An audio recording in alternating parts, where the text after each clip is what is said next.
Hi, so I'm Kate from Warwickshire Libraries, and the book that I'm going to review today is called Crooked Heart by Lisa Evans. It's a book that I found out about on a BBC podcast, and they talked about it so enthusiastically, it really made me want to read it. I don't read that much fiction, I tend to read more non-fiction, so it needs to be quite an engaging story for me to want to finish the book quite quickly, which I felt this did. So I'm just going to read you the first paragraph. She was losing words. At first it was quite funny. The box of things, Mattie would say, waving her mauve-coloured veined hands vaguely around the kitchen. The box of things for making flame. It's a song, Noel.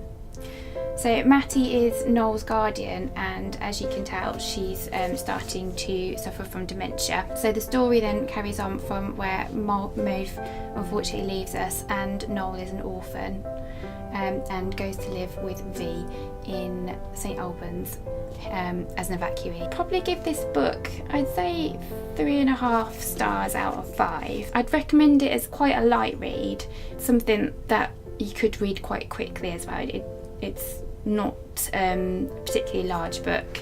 I think the story is so engaging that you do want to carry on and complete the book as soon as possible to find out what happens to the main characters. My favourite character is probably V.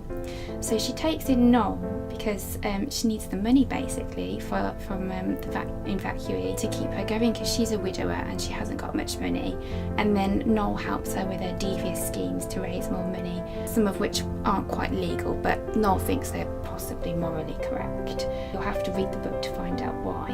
I like V very much because she's quite devious, but you do feel a bit sorry for her because you find out more about her past and why she's a widow, and her son and her mom are also in the book, and then you start to feel quite compassionate for her and realise that her relationship with Noel is more complicated than that, and they do become almost like mother and son.